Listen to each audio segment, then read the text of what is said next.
आइए हम सब यहाँ पर सवाल नंबर 3 के बाद हम सवाल 4 को देखने वाले हैं और सवाल नंबर 4 जो है नीचे शो करेगा दोस्तों। ठीक है, आप सवाल को 4 पढ़ेंगे और यहाँ पे सवाल 4 आपसे तभी बन सकता है दोस्तों जब आपके वो नंबर सिस्टम का ज्ञान होगा। ठीक है, यदि नंबर सिस्टम का ज्ञान आपको नहीं है, संख्या पद्धति का ज्ञान दोस्तों आपको नहीं है कि पूर्ण संख्या क्या है, पूर्णांक संख्या क्या है, प्राकृत संख्या क्या है दोस्तों, तो उसका वीडियो बना हुआ है। ठीक है, जाकर के उसका वीडियो देख लीजिए एक बार। वहां से यदि आप वो समझ जाते हैं नंबर सिस्टम क्या होता है तो इसके बाद आपको सवाल नंबर 3 यहाँ से दोस्तों बन जाएगा।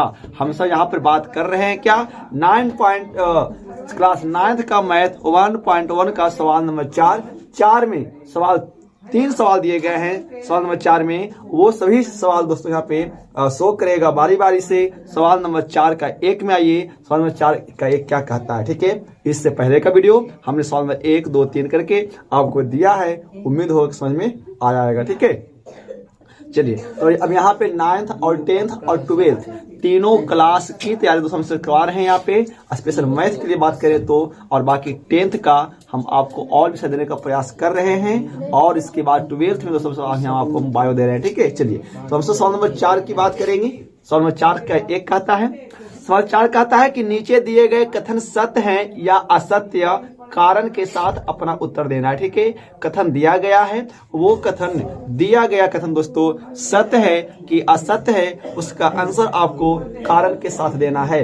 आइए सवाल नंबर 1 की बात करेंगे और हाँ, हम आपको यहाँ पे एनसीईआरटी बुक पढ़ा रहे हैं। ठीक है, तो आप जब भी वीडियो को देखेंगे दोस्तों तो एनसीईआरटी बुक लेकर बैठेंगे और साथ में कॉपी को लेकर बैठेंगे। ठीक है, और वीडियो को रोक करके उसको कॉपी में लिखना है ताकि आपका मैथ कंप्लीट दोस्तों हो जाएगा। चलिए ठीक है, तो सवाल नंबर 4 का 1 की बात करेंगे। ठीक है, सवाल नंबर 4 में 1 की बात करेंगे। सवाल 4 का 1 कहता है कि प्रत्येक प्राकृत संख्या एक पूर्ण संख्या होती है।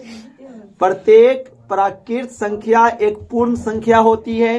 क्या यह कथन सत्य है कि असत्य है, बताइए। तो ये कथन क्या है, सत्य है ना जी, कि प्रत्येक प्राकृत संख्या जो होती है दोस्तों वह एक पूर्ण संख्या होती है। देखिए आपको पता था, पढ़ाए थे कि प्राकृत संख्या का मतलब गिनती की संख्या, तो गिनती किसने शुरू कहा से 1, 2, 3 ऐसे कर करके अनंत तक चलेगा।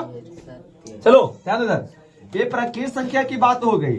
यदि हम यहाँ पे पूर्ण संख्या की बात करेंगे दोस्तों तो पूर्ण संख्या शुरू कहाँ से होता है, शुरू 0 से होता है। 0, 1, 2, 3 कहाँ तक, अनंत तक चलेगा। इस प्रकार से आप बताइए छोटी कि जो प्राकृत संख्या है वह संख्या पूर्ण में आ रहा है कि नहीं आ रहा है। यदि प्राकृत में 1 है तो पूर्ण में भी तो 1 है।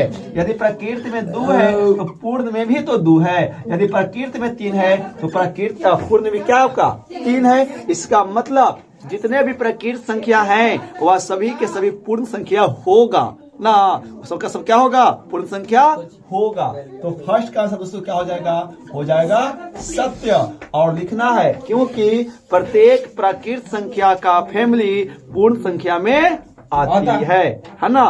बस आपको कारण के साथ लिख देना था।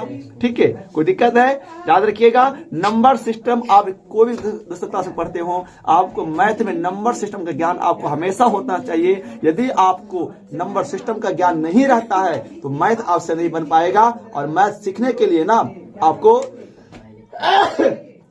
आपको मैथ्स दोस्तों सीखने के लिए यहाँ से बेसिक तौर पे आपको सीखना है और हम आपको बेसिक क्लास देते भी हैं ताकि आपका मैथ मजबूत हो सके दोस्तों। ठीक है, चलिए तो फर्स्ट क्या हो जाएगा, सत्य हो जाएगा। सवाल नंबर 2 की बात करेंगे। सवाल नंबर 2 की बात करेंगे। सवाल 2 कहता है क्या कि प्रत्येक पूर्णांक एक पूर्ण संख्या होती है। प्रत्येक पूर्णांक संख्या एक पूर्ण संख्या होती है। तो अब बताइए, हम आपको पूर्णांक संख्या दोस्तों क्या पढ़ाए थे। पूर्णांक का मतलब वैसा संख्या ना कि संख्या प्लस वाला भी आवेगा, संख्या माइनस वाला भी आवेगा और साथ में क्या आएगा, 0 भी आएगा। यानी धनात्मक संख्या, ऋणात्मक संख्या और 0 के समूह को हम सब क्या कहते हैं, पूर्णांक संख्या कहते हैं दोस्तों। बताओ तो क्या कहता है कि प्रत्येक पूर्णांक संख्या एक पूर्ण संख्या होती है।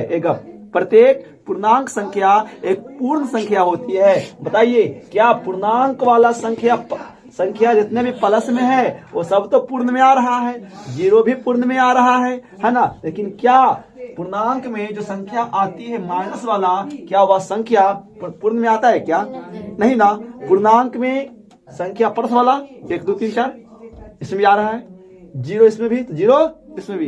दिक्कत कहाँ हो रहा है? दिक्कत हो रहा है संख्या नेगेटिव वाला, माइनस वाला ना, यानी माइनस वाला संख्या कभी पूर्ण में नहीं आती है। इसका मतलब दोस्तों कि प्रत्येक पूर्णांक संख्या एक पूर्ण संख्या नहीं होती है। यह कथन आपका क्या है? असत्य है।